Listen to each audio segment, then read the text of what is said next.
बिस्मिल्लाहिर्रहमानिर्रहीम। अस्सलाम वालेकुम।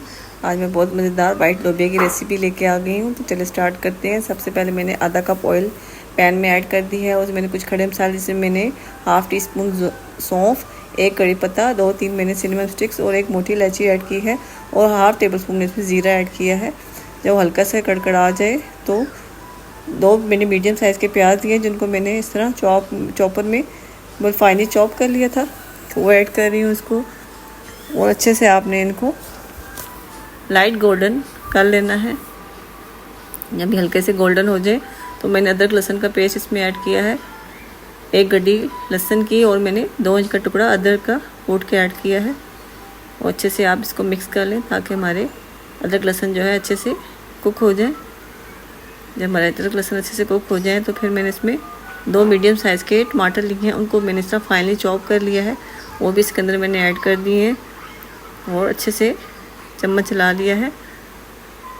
अब इसके बाद मैं इसमें स्पाइसेस ऐड करूँगी, जिसमें मैंने 1 टेबल स्पून सूखा धनिया पिसा हुआ ऐड किया है, हाफ़ टेबल स्पून मैंने इसमें सुरख मिर्च ऐड की है और हाफ़ टी स्पून मैंने इसमें हल्दी ऐड की है। और अच्छे से मिक्स कर लें ताकि हमारा मसाला जले ना।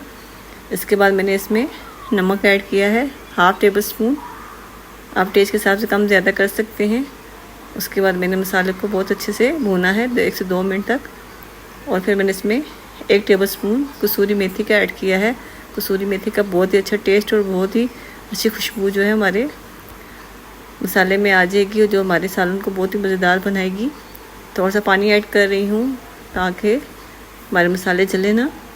उसके बाद मैंने 250 ग्राम वाइट लोबिया ले लिया था, उसको मैंने अच्छे से बॉईल कर लिया था, पानी मैंने उसको अलग कर लिया था, वो उसमें मैंने ऐड कर दिया है और अच्छे से मैंने इसको 3 से 4 मिनट भूना है। उसके बाद मैंने इसमें हल्का सा पानी डाल के थोड़ी सी एक थिक सी ग्रेवी मैंने इसमें बना ली थी। जितना आपको पानी चाहिए, जितना आप उसको ग्रेवी बनाना चाहते हैं, उतना आप पानी इसमें ऐड करें। ये बहुत ही शानदार, बहुत ही मज़ेदार हमारी दाल बन के तैयार हुई है।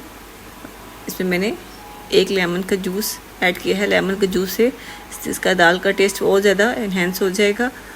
आप एक बार मेरे तरीके से दाल ट्राई कीजिएगा और फिर मुझे फीडबैक लाजमी दीजिएगा कि आपको मेरी दाल कैसी लगी है। इसको हरी मिर्चों, हरे धनिया के साथ गार्निश करें।